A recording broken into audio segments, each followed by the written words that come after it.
बिस्मिल्लाहिर्रहमानिर्रहीम। अस्सलाम वालेकुम। टैक्स एजुकेशन चैनल में आपको खुश आमदीद कहते हैं। आज की ये वीडियो जो है ये ख़ास सर्कुलर नंबर 3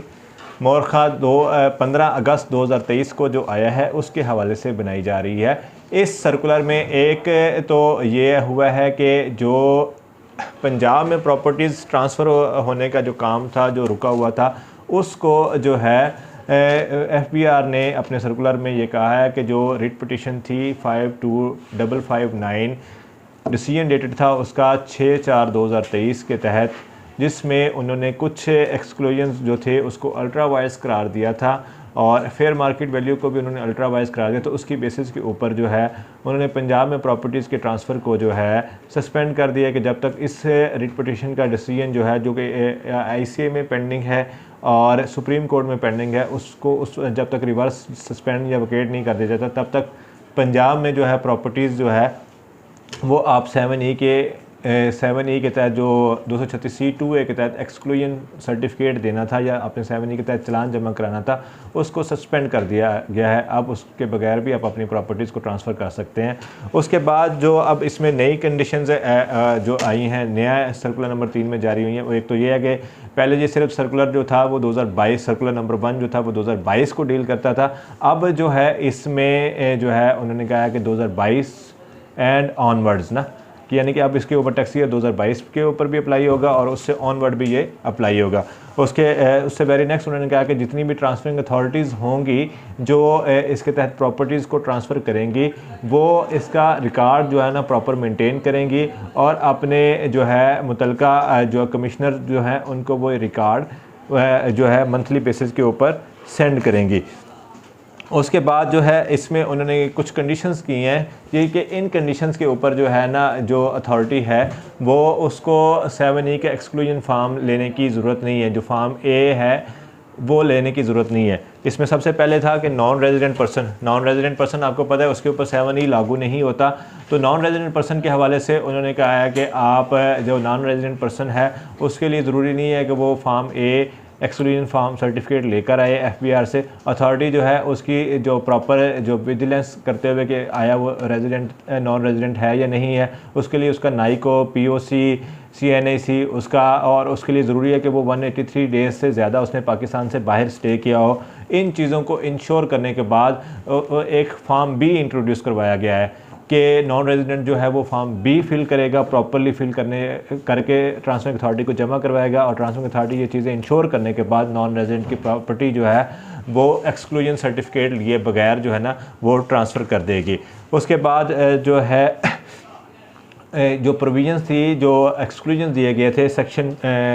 7E2 में, जो एक्सक्लूजन दिए गए थे शहीद को, जो पर्सन ड्यूरिंग सर्विस डेड यानी कि फौत हो जाता है, वफात पा जाता है, या वार वॉन्टेड पर्सन या एक्स सर्विसमैन या एक्स सर्विस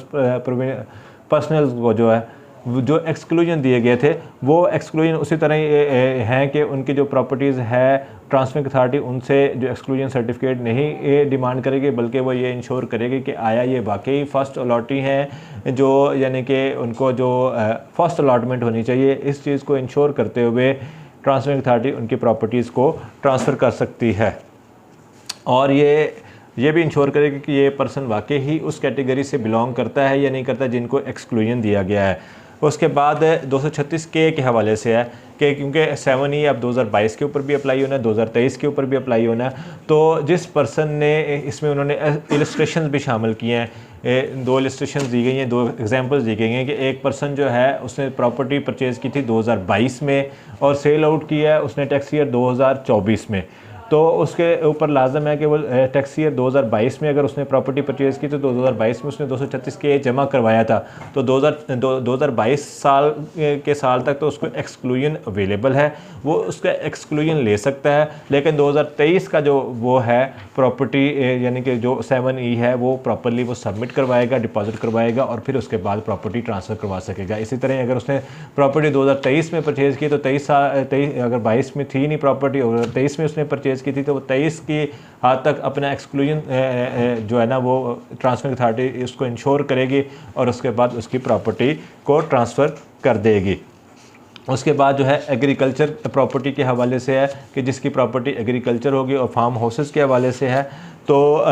जो एक्सक्लूजन में फॉल करते हैं फार्म हाउसेस जिसकी जो 2000 स्क्वायर यार्ड एरिया से कम का है अगर फार्म हाउस, और जो अगर एक से ज़्यादा फार्म हाउसेस हैं तो 5000 स्क्वायर यार्ड से ज़्यादा के अगर वो जो नहीं है, तो फिर उस सूरत में जो है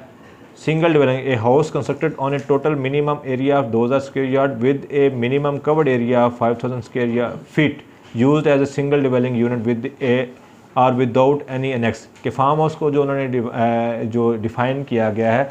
कि अगर वो उस हद तक है कि 2000 स्क्वायर यार्ड एरिया से कम का उसका जो है वो कवर्ड एरिया यानी कि वो है कंस्ट्रक्टेड हाउस, ठीक है, मतलब अगर उसकी बाउंड्री लगाई जाए तो 2000 स्क्वायर यार्ड हो और जो उसका कवर्ड एरिया है वो 5000 फीट है, तो वो फार्म हाउस में फॉल नहीं करता,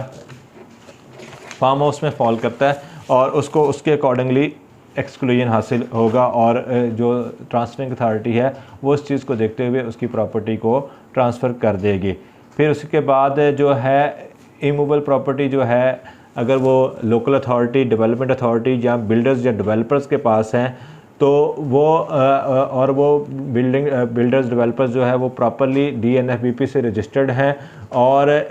वो आपको उसके साथ साथ एक सर्टिफिकेट भी प्रोवाइड करेंगे कि उन्होंने वो लैंड जो जिस भी टाउन में वो फॉल करते हैं, इलामा इकबाल टाउन में फॉल करते हैं या किसी भी टाउन में वो फॉल करते हैं, कराची के किसी टाउन में फॉल करते हैं, तो जिस भी टाउन में उन्होंने बिल्डिंग को डेवलप किया होगा तो उसकी टाउन से वो उसका कंप्लीशन सर्टिफिकेट ले आके वो साथ देंगे, DNFBP की सर्टिफिकेट प्रोवाइड करेंगे। और इसी तरह अगर उन्होंने लैंड डेवलपमेंट की है तो वो जो उनकी जिस टाउन में वो फॉल करती है उनकी लैंड उस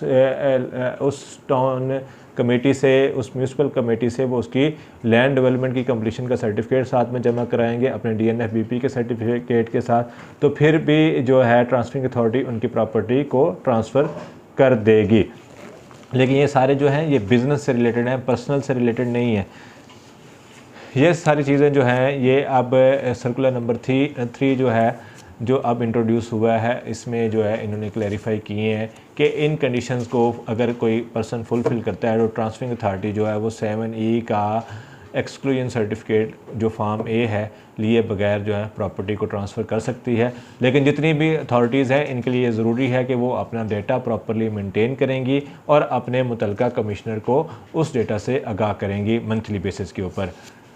आज की वीडियो में बस इतना ही है। अगली नेक्स्ट वीडियो में इंफॉर्मेशन के लिए हमारे साथ रहिए। बहुत शुक्रिया, थैंक यू।